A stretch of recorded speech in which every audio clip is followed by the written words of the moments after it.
El portal informativo de Fundación para la Promoción del Altruismo, institución de asistencia privada, presenta El lado humano del periodismo, un servicio de anunciación, comunicación altruista, compromiso y servicio. Hola, ¿qué tal? ¿Cómo están todos ustedes? Me da mucho gusto saludarles. Esto es Anunciación TV y ahora vamos a hablar de derecho. A ver si aprendemos a vivir derechos con esa palabra de honor que unía a los mexicanos y que pues todo lo que nos inspira, los valores trascendentes y permanentes nos hagan sentir la vida de un modo único, del modo en el que verdaderamente se puede sentir uno que tiene razón de ser, de vivir, de existir, de caminar y compartir. De esto saben mucho los abogados y ellos están haciendo un servicio aquí en la República Mexicana, no solamente por los clientes que pagan en dólares y por segundo de trabajo de cada abogado en su despacho, sino que también están ofreciendo un servicio jurídico gratuito a las personas que no pueden pagar en su defensa o que no pueden pagar para hacer un contrato mercantil o cualquier cosa que sea necesaria para su porvenir. Está con nosotros Carla Aguilar Román, directora general de Fundación Barra Mexicana Asociación Civil. ¿Cómo estás, Carla? Hola, Tere, buenos días. Bienvenida. Muchas gracias. Carla, platícanos la historia de esta fundación, ¿cuándo fue que inició, con qué propósitos? Claro, pues mira, en el año 2000, después de muchos años de que la Barra Mexicana Colegio de Abogados se había creado, tenía dentro de sus estatutos que todos los abogados tenían la obligación de hacer un servicio profesional gratuito, a lo que denominamos trabajo pro bono, y lo que es la realidad es que durante más de 70 años nunca se había llevado a la práctica pues este estatuto, ¿no? Entonces fue como agrupación. Exacto. Aunque siempre ha habido abogados nobles. Sí, siempre ha habido muchos abogados que han defendido muchísimas causas, pero no había una organización que se encargara de regular el trabajo pro bono de los abogados. Y aunque en estatutos estaba en Exacto. la Barra Nacional de Abogados, Barra Mexicana Colegio de Abogados, no se llevaba a la práctica. Entonces, en el año 2000, bajo la presidencia del licenciado Alejandro Garrio, desean y crean esta fundación, y lo que se dedica es brindar asesoría legal gratuita a personas de muy escasos recursos en diferentes materias. No nada más esa asesoría, también patrocinio legal gratuito. Te puedo decir con orgullo que a casi ya 15 años se han beneficiado a más de 5,000 familias en la Ciudad de México y algunos estados de la República, y han intervenido más de 500 abogados en esta labor. ¡Qué lindo! ¿Cuántos pertenecen a la Barra Mexicana de Colegio de Abogados? Sí, son aproximadamente 2,200 más o menos. ¿Y 500 al menos? Y 500 por lo menos se han dedicado parte de su tiempo al trabajo pro bono. Sí, realmente en México no existe la no existe la colegiación obligatoria. Entonces, esto que lleva a que no hay una obligación real de hacer trabajo pro bono, como en otros países, por ejemplo, como en Estados Unidos. Pero aquí en México ha sido, poco a poco, ha sido una lucha constante. Con algunos sí, con algunos no, pero te puedo decir que a casi 15 años realmente cada día ha tomado muchísimo más valor y muchísimo más presencia el trabajo pro bono en México. Y es que el trabajo que ustedes realizan es un trabajo que amerita tiempo, varias horas de dedicación a analizar un caso, a escribir un contrato, una defensa, a ir a los juzgados, muchos trámites en el camino para cada caso. Totalmente. De hecho, nosotros siempre que se somete a consideración un asunto de un abogado, siempre ellos saben la importancia que tiene ese asunto. Es un asunto más del despacho, no es un asunto de segunda, ni un asunto que hago por favor, no. Es un trabajo pro bono profesional, tienen que seguir un código de ética y tienen que llevarlo como el mejor asunto pagado del despacho. Eso es un hecho. Te puedo decir que al día de hoy hemos tenido muchos casos de éxito y que el abogado es el que se dedica realmente a ese asunto. ¿Cuáles son las limitaciones a las que se encuentran tus colegas cuando te dicen quisiera pero no puedo? Pues muchas veces era la materia, pero hoy en día digamos que la fundación ha abierto muchísimo las áreas. Entonces, anteriormente los abogados corporativistas te decían, bueno, yo en pro bono, ¿qué puedo hacer?, ¿no? pero como tú sabes, existen muchísimas organizaciones de la sociedad civil que desean constituirse o que ya están constituidas y que realmente necesitan una revisión de estatutos o algún cambio de poderes, por ejemplo. Y entonces siempre se necesita de un abogado. Nosotros también les decimos mucho a los abogados, ¿dónde está el ingenio del abogado, no? Si no puedes hacer algo porque tu área es demasiado especializada, podemos buscar en qué otra puedes apoyar, ¿no? O a nuevos emprendedores también, a jóvenes que quisieran iniciar una empresa. Un negocio, exacto. ¿No? De hecho, fíjate que hace 3 años tuvimos una muy buena experiencia con el Comecit y con el INPI. ¿Qué es el Comecit? El Comecit, Consejo Mexicano de Inventores Mexiquenses. Y a través de ellos, ¿qué hicimos? Que abogados que se dedican al tema de propiedad intelectual, que por algún momento dijeron, bueno, ¿yo en qué puedo hacer trabajo pro bono? Se creó un programa especial para apoyar a inventores mexicanos y de hecho hay algunas solicitudes de patente que todavía están en camino, que esperamos que se puedan lograr. O sea, depende mucho del ingenio del abogado, ¿no? Ahora, aprovechando este servicio pro bono que están ofreciendo los abogados de la barra mexicana, sí.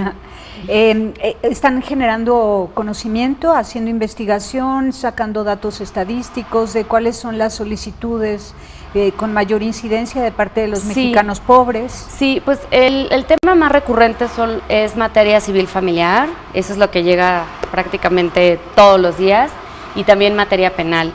Trabajamos con muchos grupos vulnerables, trabajamos con personas de la tercera edad, con niños en estado de abandono, con personas que viven con VIH y con SIDA.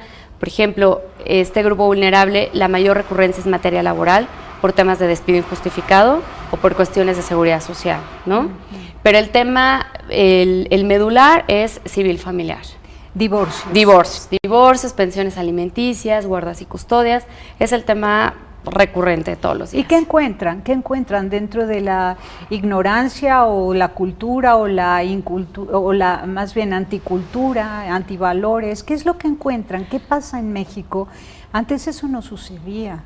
Como que el hombre se quedaba en casa y el hombre se sabía responsable del hogar, la mujer asumía el rol materno con una pasión inmensa, ¿no? Creo que los roles han cambiado y también debido a eso, pues la forma en cómo se conforma el núcleo familiar ha cambiado muchísimo. Anteriormente la mujer pues no salía a trabajar. Ahora en muchos hogares inclusive la mujer es la que trabaja y el esposo es el que no trabaja. Y bueno, creo que han cambiado, pues también es un tema de valores, como bien mencionas. Creo que anteriormente pues la gente se comprometía más cuando se casaba y ahora es tan sencillo el poderse divorciar que pues cuando algo no me parece, pues voy y promuevo un divorcio, ¿no? Antes era muy complicado. Sí. Pero independientemente del divorcio, luego ya la desatención para con los hijos, que es un asunto frecuente de atentado en contra de los derechos humanos, ¿no? Sí. Una denuncia constante de parte de UNICEF hacia México, que es una nación realmente abandonadora de niños. Sí, la verdad es terrible el tema.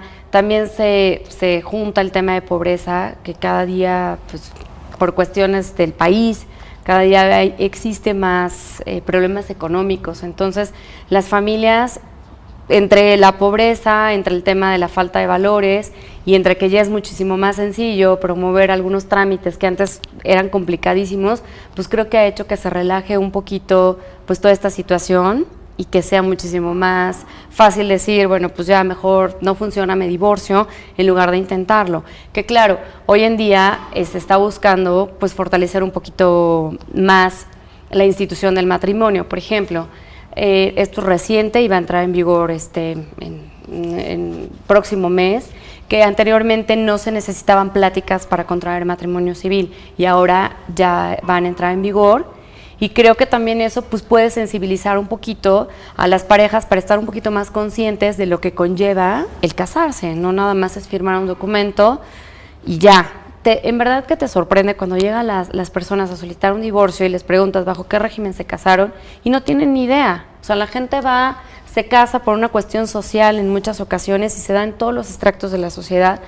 Se casan y ya. Y entonces les preguntas bajo qué régimen te casaste. No, pues no tengo ni idea. Y dices, bueno, o sea, por lo menos deberían las personas saber bajo qué régimen se está casando, ¿no? Bueno, yo he sabido de una juez que cuenta una anécdota lamentabilísima, que dice, le pregunté a la señora que se estaba casando, dime el apellido de tu marido, y no se sabía el segundo apellido de su marido. Sí, eso es una cosa bastante preocupante, sobre todo, como tú bien dices, por el tema de los menores. O sea, realmente, cuando hay un divorcio, pues los que se divorcian son ellos, pero la relación con los niños, pues es una relación que siempre va a existir, y en la medida que las parejas tengan una mejor relación o tengan una mejor comunicación, pues va a ser en pro de sus hijos, ¿no? Bueno, al grado de que ahora en el Estado de México tuvieron que meter una ley donde se considera el delito el que el papá o la mamá le hablen mal a los hijos del papá o la mamá. Sí, existe un síndrome que es terrible, que es el síndrome de alienación parental, que es exactamente lo que tú estás diciendo, y el daño psicológico que pueden crear en los menores es realmente terrible. O sea, en estudios está equiparado al daño que puede sufrir una persona víctima de una violación. O sea, realmente es terrible, y sí sucede, y sucede todos los días, y lo vemos todos los días, y es otro tipo de violencia. O sea, realmente es violento, y lo único que hace es generar más violencia, ¿no? Porque los chiquitos crecen con todo este tema, tienen que acudir a terapia, y en ocasiones funciona y en ocasiones no es la idónea, y crecen y repiten pues patrones de conducta, ¿no? Porque es muy fácil. Entonces, en temas familiares, ustedes están atendiendo divorcios, están atendiendo la patria potestad, Exacto. la custodia, la pensión alimenticia, todo esto, ¿no? Sí. Y también me imagino que ustedes extienden su campo de acción a asuntos de propiedad, por ejemplo, de los campesinos que necesitan el título de la propiedad de sus tierras o algo así para defenderlos. Sí, en materia civil, en cuestión de tierra, hemos tenido mucho la consulta, por ejemplo, de los ejidos, que mucha gente, sobre todo aquí en la Ciudad de México, todavía existen muchos ejidos, y entonces ahí hay que regularizar la tenencia de la tierra, ¿no? También cuestiones de juicios sucesorios, testamentarios, intestamentarios, entonces también hay que regular ahí esa situación. Vemos también cuestiones de rectificación de actas, porque es increíble, pero todavía sucede que existen familias enteras de 40, 50 integrantes que no tienen acta de nacimiento, y que finalmente, pues para efectos jurídicos, pues no existen, ¿no? Entonces, luego vienen cuestiones de salud, y pues tampoco tienen acceso a un buen servicio médico, pues porque jurídicamente no hay existen. cómo mencionarlo, ¿no? No hay cómo nombrarlo, qué Exacto. barbaridad, y no Entonces, pueden ser pacientes X todo el tiempo. Exacto, entonces también es un tema de regularización de cuestiones de actas, por ejemplo. También nos ha tocado, digo, no es el común, pero personas que tienen algún problema con la cripta, por ejemplo, de algún familiar, entonces también hay que regularizar ese tipo de situaciones. Juicios mercantiles también tenemos, cuestiones de pagarés, por ejemplo. Adopciones también hemos tenido, y te puedo decir con mucho orgullo que apoyamos la primera adopción aquí en México de un niño con VIH. ¿Nos cuentas? Que fue fue maravilloso. Después de un corte, Sí, claro. Vamos a un corte y regresamos.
Continuamos en Anunciación TV. Carla Aguilar Román, cuéntanos esa maravilla de haber dado en adopción a un niño con VIH. Con VIH.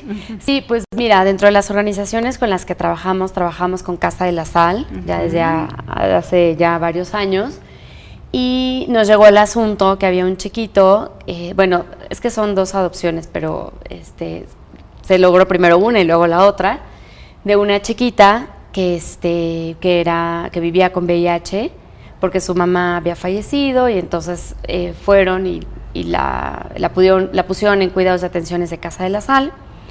Entonces hubo una familia que estaba muy interesada en adoptarla, pero pues bueno, tú sabes que el tema de la adopción aquí en México no es nada sencillo y pues era enfrentarte también con algo con lo que nunca nos habíamos enfrentado, ¿no? Entonces recurrimos a un despacho, sometimos a consideración el asunto y el despacho pues dijo, le entramos y finalmente después de un par de años, porque no fue un proceso realmente sencillo, pues se logró la adopción de esta chiquita, ¿no? Y dime, ¿superó el virus la niña? Porque sé que durante los primeros 5 años puede suceder que superan pues el mira, virus. la niña todavía vive con VIH, pero pues realmente está muy bien, o sea, está muy bien de salud, toma sus retrovirales y es una niña que está bien y sobre todo tiene una familia, ¿no?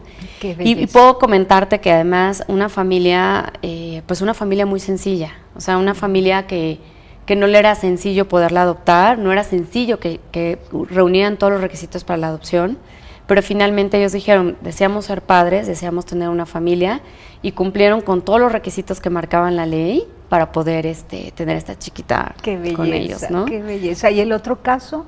Y el otro caso es de otro chiquito que también se promovió y bueno, finalmente pues llegó al feliz término que se tenía que llegar, pero bueno, fue innovador porque fue el primer caso en México de, Qué maravilla. de esta No, de y esta ya abrieron chiquita. brecha, ¿no? Y Ya eso abrió saben por brecha, dónde es el exacto. camino. También te puedo decir que tuvimos un caso muy interesante en el Estado de México de pacientes del Hospital Gustavo Vaz Parada, no sé si llegaste a escuchar de ese. ¿Qué había entonces? Dentro de este hospital que está físicamente todavía en el Estado de México, Gustavo Vaz Parada lo creó para agremiar a personas, a enfermos crónicos. Entonces, en el 2007, estos pacientes llegaron con nosotros, personas con paraplegia, en su mayoría, para solicitar el apoyo porque autoridades del Estado los iban a remover por algunas cuestiones estructurales que estaban dañadas exactamente el edificio.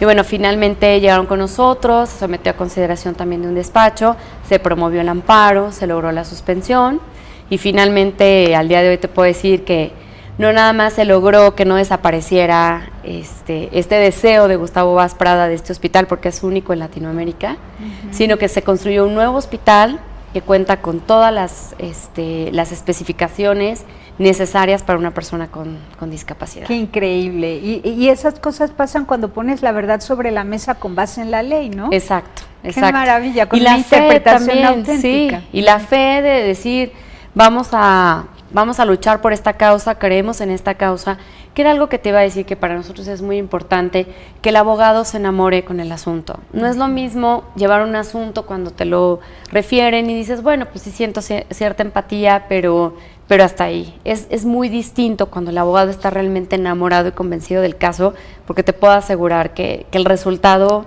es abismalmente, ¿no? Hermoso. ¿Y tocas puertas uno por uno o lanzas la convocatoria? ¿Está este caso? ¿Quién le entra? Mira, nosotros tenemos un sistema en línea que nos ayuda a organizar todos nuestros expedientes y también tenemos una base de datos de los abogados por especialidad.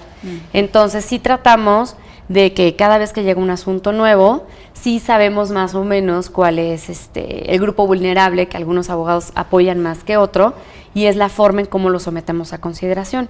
Se manda la solicitud a 2 o 3 abogados y el que primero dice yo voy, pues es al que se le asigne el asunto, ¿no?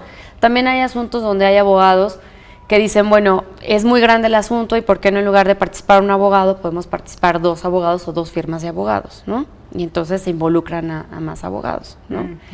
Quiero que sepas que nosotros tenemos 2 programas, un programa que es Orienta Legal, que es el que está dirigido a personas físicas de muy escasos recursos, y el programa corporativo. En el programa corporativo, que era lo que te comentaba anteriormente, ayudamos a las organizaciones de la sociedad civil en todos los temas que tengan, ya sea fiscales, ya sea corporativos, ya sea pues alguna regularización de algún predio que en ocasiones también sucede. O algún legado, recibir un legado. Exactamente. Y también decirte que tenemos firmado un convenio con la Junta de Asistencia Privada y también estamos trabajando con algunas instituciones de asistencia privada en el Distrito Federal que tienen algún problema, ¿no? Que habría que apoyarlas. Bueno, ya desde el año pasado tenemos este convenio y el día de mañana vamos a firmar un convenio con el CEMEFI también para apoyar a las organizaciones que forman parte del CEMEFI. Que ¿no? son asociación civil y no IAP. Exactamente. Entonces la intención es pues poder de alguna forma pues apoyar al mayor número posible de organizaciones por el lado corporativo y por el programa Orienta Legal a las personas físicas, ¿no? ¿Y qué es lo que más te piden las organizaciones de la sociedad civil?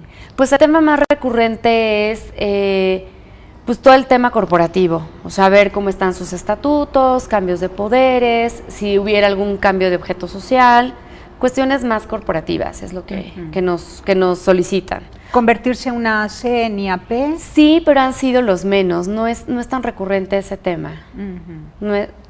Sí ha habido, pero no es el más común. O cuestiones fiscales, con lo de la ley antilavado, o cuestiones laborales, exactamente. Muchas veces no tienen contratos, por ejemplo, o tienen un contrato ya un poco arcaico, por decirlo de algún modo, y entonces habría que actualizarlo. Entonces, cuestiones también con sus empleados, también muchas veces apoyamos a regularizarlo, ¿no? Claro que en cuestiones, en el programa corporativo, a las ONGs, lo que sí les decimos es también ayudar a sus empleados si tienen alguna problemática legal, excepto en materia laboral, ¿no? Pues tampoco se trata de... Claro. Sabemos que lo necesitan, pero bueno, la fundación no los puede apoyar en materia laboral, ¿no? Pero en otras materias, con muchísimo gusto lo ¿Y en materia de donativos? No nos han, para ser donatarias autorizadas, por ejemplo, sí nos piden el apoyo, pero básicamente en eso los apoyamos, ¿no? Muy bien. ¿Y cursos de capacitación de alguna manera para sociedad civil sobre algunos temas específicos? Sí, más que eso hemos apoyado en jornadas, en algunas organizaciones, por ejemplo con Casa de la Sal, damos talleres, sobre todo en cuestiones laborales. Y en organizaciones de la sociedad civil sí hemos dado talleres, por ejemplo con Save the Children, también los hemos apoyado. Nos dicen en qué necesitan el apoyo y organizamos el taller. O sea, tenemos una ventaja, tenemos el despacho legal más grande de la Ciudad de México, contamos con muchísimos abogados, entonces realmente tenemos la capacidad como para poder apoyar en distintas áreas, ¿no? Ahora, me gustaría que platicáramos un poco de México en materia de derechos humanos, calificado como uno de los peores países en esta materia. ¿no? Que está constantemente atentando, que no lleva a cabo los casos en defensa de las personas que están presas injustamente, de los indígenas y campesinos que están siendo expropiados de la tierra, y muchos indígenas también apresados injustamente, desapariciones, presos políticos. ¿Qué hay de esto y de qué manera pueden ustedes contribuir a que la justicia social en México realmente se aplique? Hemos visto que la Suprema Corte de Justicia de la Nación ha cambiado, por ejemplo, su opinión respecto de un asunto gravísimo. Vamos a hablar de los yaquis. El río Yaqui ha sido trasvasado hacia 18 empresas transnacionales en Sonora, ¿no? Y los yaquis han luchado durante 5 años. La Suprema Corte de Justicia, al 4º año de esta defensa, resulta que declara que hay que cerrar la llave del acueducto Independencia y no quitarle el agua a los yaquis. Y un año después echa reversa y dice que le da la razón al gobierno local, al gobierno de Sonora. Claro.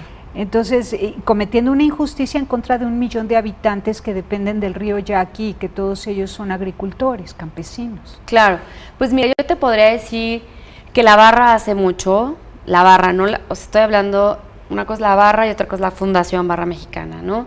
La Barra sí recibe muchas solicitudes para cuestiones como las que tú me estás planteando ahorita y sí se pronuncia en algún sentido, hace estudios serios de este tipo de solicitudes y evidentemente las da a conocer, ¿no? Y te puedo decir que por parte de la Fundación cada día son más recurrentes estas solicitudes, digo, excepto el último caso que comentaste, pero de todo lo anterior, nosotros hemos recibido solicitudes y se han atendido. O sea, te puedo decir que tenemos varios asuntos que hemos llevado los últimos años. Me gustaría que nos los menciones. Vamos a un corte y nos platicas. Sí. Porque esto sí ya es vergonzoso. México es uno de los países calificados con la peor nota en Amnistía Internacional, por ejemplo, en la Corte Interamericana de Derechos Humanos, en fin, ¿no? Los derechos humanos en México no han sido respetados. Vamos y volvemos.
Continuamos en Anunciación TV y ahora con todo. A ver, en nombre de todos los abogados de México, por favor, algo tienes que decir, ¿no? Representando a tu institución respecto de los derechos humanos en México que no se respetan.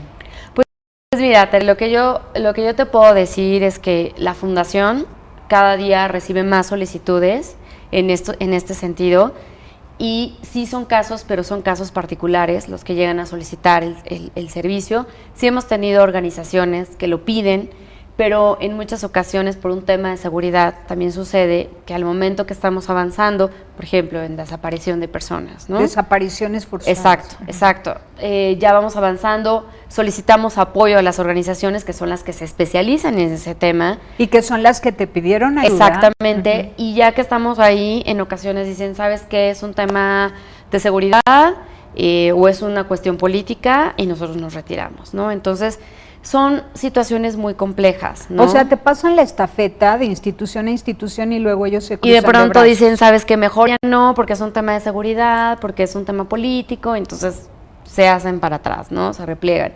Entonces ahí muchas veces pues se vuelve más complicado, ¿no? Porque finalmente quien tiene la información pues son ellos como organizaciones, ¿no?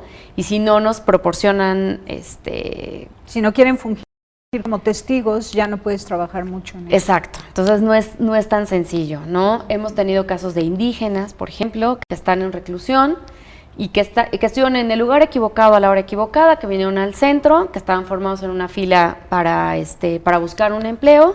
Hay un operativo de al ladito, en un puesto de al lado de piratería, y se los llevan, ¿no? Y entonces los ves en los periódicos y dicen que es el líder de la banda de no sé qué, cuando el señor ni siquiera habla español, ¿no? Entonces, sí te topas con situaciones muy, muy complejas. Sí te puedo decir que al venir de un gremio de abogados tan importante, sí tenemos mucho respaldo y sí nos ayuda a abrir brecha en muchos casos, ¿no? Pero también, si las organizaciones de la sociedad civil no se comprometen al 100 en apoyarnos, pues muchas veces pues, se vuelve muy complicado, ¿no? Ahora, supimos que la Universidad La Salle tuvo que cambiar su plan de estudios para ponerse a la vanguardia, de manera que todos los abogados a lo largo de toda la carrera tuvieran conocimiento de las leyes internacionales en materia de derechos humanos, para que se haga cultura en ellos como abogados, y entonces sí puedan incidir en un cambio de actitud frente a la persona humana, propiamente dicho. Claro, está buenísimo, y ojalá más universidades se sumaran a este cambio de plan de estudios, ¿no? Sí. ¿Qué me dices de lo que tú sabes como organización respecto de las declaraciones que se han hecho a nivel internacional sobre México en materia de derechos humanos? Pues creo que estamos muy, muy verdes todavía. Creo que están en la ley, pero no se llevan a la práctica como deberían, ¿no? Pero sí yo sería más positiva en el sentido de creer que cada día estamos avanzando más. Creo que cada vez las personas se están animando más a denunciar, que es algo muy importante. Si no hay una denuncia, muchas veces es imposible. Creo que estamos muy verdes todavía, pero finalmente creo que se está creando una cultura. Es como el pro bono. Hace 15 años en México no se conocía lo que era el trabajo pro bono. Estados Unidos ya tenía mucho camino andado y nosotros estábamos realmente en pañales. Y de 15 años para acá, la cultura ha cambiado muchísimo. Ya los estudiantes de la carrera de Derecho, cuando van a buscar trabajo a un despacho, sí es importante para ellos que dentro del despacho haya políticas de trabajo pro bono, cosa que no había anteriormente. Y como tú mencionas, es ir creando cultura. Creo que el camino no es fácil, pero finalmente ya se está creando una cultura. Y si dentro de las universidades empiezan a hacerles ruido con todos estos temas de cambio de plan de estudios, que ya sea obligatorio, el llevar estas materias, les permite ir conociendo y va creando un cambio de cultura. O sea, créeme que el trabajo pro bono hace 15 años no era ni cerca de lo que es hoy en México. De hecho, la revista Latin Lawyer, junto con el Band Center de la ciudad de Nueva York, hicieron una encuesta del trabajo pro bono en México, de varios países, pero voy a hablar de México en específico, en el 2013, y ya somos un referente de cultura de pro bono a nivel Latinoamérica. Qué gusto. Cada día está tomando mayor mayor presencia. Yo creo que el tema de derechos humanos, vuelvo a decirte, creo que estamos todavía un poco en pañales, pero finalmente por parte de los abogados, si hay esta inquietud de obviamente hacerlos valer, que las demandas se haga mención, se invoquen estas convenciones y que cada día tomen mayor presencia el tema de derechos humanos. Qué bien. Ahora, los abogados como los médicos actúan para resolver un problema, pero también querrían prevenir, ¿no? Claro. Entonces, dime, ¿ustedes de qué manera participan en la creación de nuevas leyes o modificaciones legales en México? La barra como tal sí trabaja a través de varias comisiones de estudio y ejercicio profesional y constantemente están buscando, obviamente, participar de ello, ¿no? O sea, realmente, pero es la barra en sí quien tiene esta facultad. Nosotros como fundación realmente no participamos en esos temas. Entonces la barra previene y ustedes como fundación pues de alguna forma busca y nosotros intentamos curar problemas, pues sí. Pues sí, muy sí, complementario, sí. ¿no? Muy complementario, sí. ¿Sabes tú de qué leyes son de interés actualmente para la barra? Pues bueno, un tema importante es lo de la colegiación obligatoria. Eso la barra siempre ha estado como muy interesada en que avance. Yo esperaría que pronto se pueda dar. ¿Por qué? Porque en la medida que exista colegiación obligatoria, para que tú puedas ejercer, vas a necesitar estar agremiado a algún colegio, ¿no? Y de alguna forma, pues es una supervisión, porque ese es otro tema. A nosotros nos llega constante la problemática de personas que caen con el abogado que no es el adecuado y que no nada más no los ayuda a ejercer sus derechos, sino que además pues que es corrupto. Es corrupto y que además les cobra cantidades que luego las personas, cuando es una cuestión, por ejemplo, de libertad, una cuestión penal, pues dicen, pues hay que pagarlo, y no se endeuda nada más la persona que es víctima, sino pues todo el entorno familiar, ¿no? Entonces, al momento que ya haya una colegiación obligatoria, pues ya va a ser más regulada la profesión de abogado, y finalmente esos abogados que no son éticos, pues quedarán fuera, y creo que mejorará muchísimo la impartición de justicia, ¿no? A mí se me antoja un poco que hicieran algo así como el doctor Simi, que puso consultorios médicos para dar en comodato a todos los abogados que previamente califica la misma fundación del doctor Simi. Entonces los califica, ya son médicos reconocidos, que cumplen todos los requisitos y se les da en comodato el consultorio con todas las herramientas para trabajar, ¿no? No, bueno, estaría padrísimo. Entonces que hubiera tantos abogados recién egresados que no encuentran lugar en un despacho, y entonces que pudieran tener despachos de la barra por todo el país, pequeñas oficinas con 2 o 3 abogados, y que pudieran ellos encargarse de tantos casos que en México no suceden. Claro, estaría, bueno, padrísimo. Y te puedo decir que la barra tiene barras y capítulos asociados en diferentes estados de la República. También las barras asociadas están trabajando en implementar un servicio pro bono, ¿no? Y que el día de mañana también ellos puedan apoyar a las personas de su población y rendir informes a la fundación, que también esa es la intención nuestra, ¿no? El día de mañana ser un órgano concentrador del trabajo pro bono en México, ¿no? Y un órgano también regulador del trabajo pro bono, ¿no? ¿En qué delitos o formas irregulares podría caer el trabajo pro bono? ¿Por qué dices controlar el trabajo pro bono? Bueno, controlar me refiero a saber qué es lo que se está haciendo y que obviamente sea un servicio de calidad, ¿no? Para nosotros. Pero solo en materia de derecho. Sí, para nosotros sí es muy importante que poder verificar el trabajo que está haciendo un abogado. O sea, no porque sea pro bono significa que es un trabajo de segunda, que no se le va a prestar el interés que requiere ese asunto, ¿no? Entonces, ser un órgano verificador, o sea, tener la certeza que sí se está haciendo, ¿no? Y controlador en el sentido de saber qué es lo que se está haciendo en cada estado de la República, ¿no? O sea, porque luego hay gente que reporta, que dice, no, bueno, llevamos 10,000 horas de trabajo pro bono, y entonces te pones a hacer números y pues no hay forma, ¿no? O sea, por el número de personas que trabajan en ese despacho y el número de horas que tiene el día, pues no hay forma de que puedan llegar a esas metas, ¿no? O sea, sí tener la certeza de que el trabajo que se está reportando es el trabajo que se está haciendo. Ahora, ¿qué opinión tienes de los ministerios públicos en México? Pues mira, creo que los ministerios públicos muchas veces se ven rebasados porque en verdad existe una carga excesiva de trabajo. Lo mismo sucede con los defensores de oficio. No hay forma de que un defensor de oficio o que un ministerio público esté rebasado en 200, 500 asuntos mensuales. O sea, creo que lo que habría que hacer es pues invitar a que más abogados pues quisieran seguir la carrera judicial y que pudieran formarse mejores ministerios públicos. No, yo creo que sí están muy rebasados. O sea, esa sería mi opinión. Como todo, hay unos excelentes, ¿no? Y hay otros que no están tan preparados como los otros. O sea, yo creo que si hubiera una mejor preparación y hubiera más, creo que sería mejor.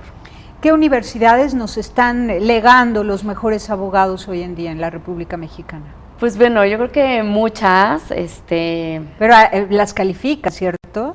Pues mira, nosotros como tal no, pero sí te podría decir que pues digo, las principales, ¿no? O sea, te puedo decir que la Escuela Libre de Derecho, te puedo decir que la Universidad Iberoamericana, te puedo decir que la Universidad Anáhuac del Norte, te puedo decir que el ITAM, te puedo decir que la Universidad Panamericana, te puedo decir que la Salle, te puedo decir que la UNAM. O sea, creo que pasan y pasan los años y siguen saliendo abogados muy bien preparados.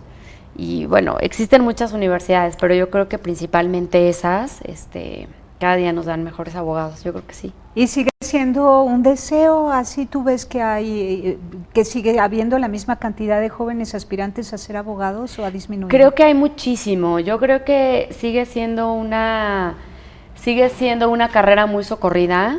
Finalmente, creo que el ideal de justicia pues es el que nos lleva a estudiar esta carrera.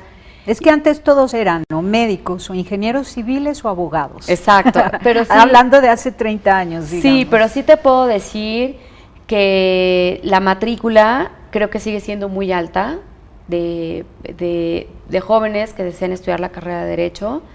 Creo que además el Derecho ha dado la oportunidad de tener cada día más especialidades, entonces ya no es el abogado civilista o el abogado penalista, sino que ya tienes una gama de posibilidades enormes y que se vuelve muy interesante, ¿no? Y finalmente, pues, todos los actos que llevamos a cabo todos los días, pues, están regidos por algo, ¿no? Entonces, creo que hasta donde yo sé, la matrícula sigue siendo muy alta y sigue siendo una carrera muy, muy atractiva y muy socorrida, ¿no? Y dime, ¿sigue siendo muy nutrida de filosofía? Sí. ¿O han reginado las materias filosóficas? Pues sí, sí sigue siendo una materia importante y además de filosofía, cada día en los planes de estudios, por ejemplo, ya está la materia de ética, ¿no? Que anteriormente eran como materias optativas, ¿no? Y la ética creo que cada día está más presente, las materias de derechos humanos también cada día están más presentes. Y la cultura del trabajo pro bono también. Inclusive hay universidades que tienen clínicas de trabajo pro bono, ¿no? Entonces, creo que sí son temas que les están dando mucho valor, ¿no? Muy bien. Pues te agradezco enormemente, Carla, y felicidades. Qué bueno poderte presentar con nuestro público, un público mexicano que abunda en pobreza y que necesita ayuda para vivir en justicia y paz. Muchísimas gracias. Muchas gracias, Tere, por el espacio, y pues estamos en la Fundación Barra Mexicana para lo que necesite. Gracias. Pásela bien haciendo el bien. Hasta la próxima. Sí hay soluciones. Aquí, en el portal informativo de Fundación para la Promoción del Altruismo, Institución de Asistencia Privada. El lado humano del periodismo. Un servicio de anunciación, comunicación altruista. Participa en Facebook, Todo México Somos Hermanos, y síguenos en Twitter, @somos_hermanos.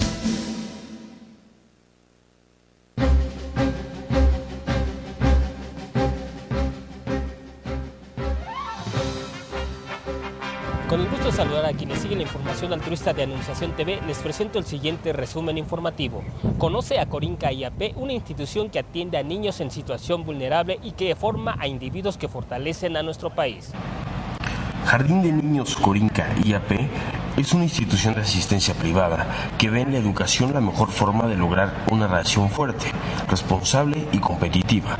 Cada año recibe a niños de escasos recursos y los ayuda a comenzar su vida académica, integrándolos a diferentes grados desde maternal hasta preescolar 3.